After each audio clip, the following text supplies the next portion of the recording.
Section 5 of Nuggets of the New Thought by William Walker Atkinson. Look aloft.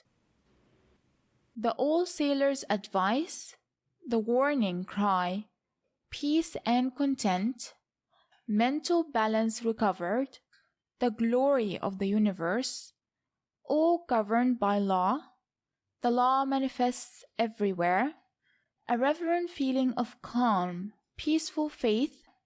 Look aloft.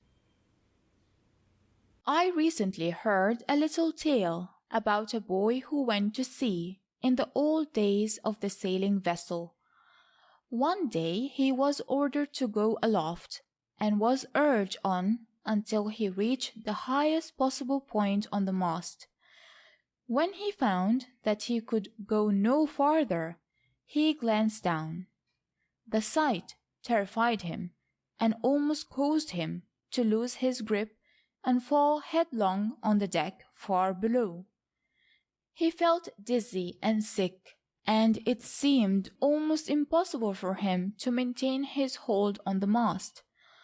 Far below was the deck, looking so small as compared to the wide expanse of water on all sides of it.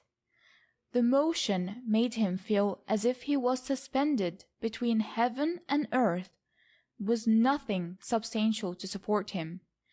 He felt his brain reeling, and his senses leaving him, and all seemed lost. When far away from the deck below, he heard an old sailor cry, "Look aloft, lad! Look aloft!" Turning his eyes from the scene below, the boy gazed upward. He saw the blue sky, the fleecy clouds passing peacefully along, looking just the same as they did when he had looked at them while lying on his back on the green grass of the meadows in his country home. A strange feeling of peace and content came over him, and the feeling of dread, terror, and despair passed away. His strength and presence of mind came back to him, and soon he was able to slide down the mast until he grasped a friendly rope, thence to the lower rigging, and on until the deck was again reached. He never forgot the old sailor's advice given in the hour of need, and when he would feel dazed and fearful of danger, he would invariably look aloft until he recovered his mental balance. We may well take a leaf from the old sailor's notebook and impress his wisdom upon our minds. There is nothing so good in hours of trial, doubt, sorrow, and pain as to look aloft. When we feel that we cannot see clearly with our spiritual vision, that our spiritual sight is blurred and dim, that we lose faith and confidence, hope and courage, that we feel the deadly sensation of despair and hopelessness creeping over us and benumbing our senses, stilling our heart, then is the time for us to listen to the warning shout, "Look aloft, lad, look aloft."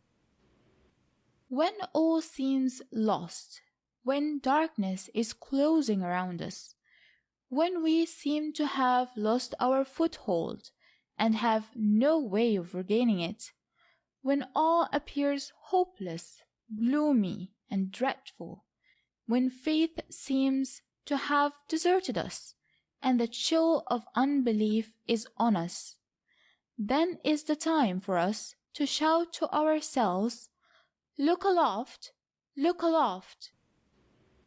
When we try to solve the riddle of the universe, the problem of existence, by the aid of the intellect, unsupported by faith, when we ask our intellects, "Whence come I?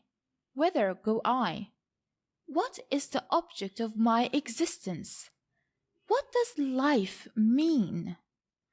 When we travel round and round the weary paths of intellectual reasoning, and find that it has no ending, when we shout aloud the question of life and hear no answer but the despairing echo of our own sad cry, when life seems a mockery, when life seems to be without reason, when life seems a torment devised by a fiend, when we lose the feeling of nearness to the infinite power that has supported us in the past, when we lose the touch of the unseen hand. These are the times for us to look upward to the source of wisdom and light. These are the times for us to heed the cry of the soul, "Look aloft, look aloft, look aloft." Some clear night, when the moon is not shining, go out into the darkness and gaze upward at the stars. You will see countless bright spots, each of which is a sun equaling or exceeding in size the sun which gives light and life to our little earth, each sun having its circling worlds, many of the worlds having moons revolving around them in turn. Look all over the heavens as far as the eye can reach, and endeavor to grasp the idea of the countless suns and worlds. Then try to imagine that in space, far beyond the reach of human vision, even aided by the telescope, are millions upon millions of other worlds and suns, on all sides of us, on and on throughout the universe, reaching into infinity. And then remember that all these worlds hold their places and revolve according to law.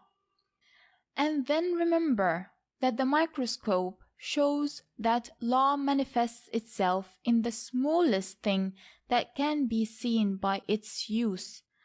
All around you, you will see nothing but the manifestations of law. And then remembering that the infinite, which has us all in charge, takes note of the fall of the sparrow, what has become of your fears and doubts and worries? Gone is your despair and unbelief, and in their place is found a reverent feeling of calm, peaceful faith. Aye, there is much good sense in the old sailor's maxim, "When you get rattled, look aloft." End of section 5.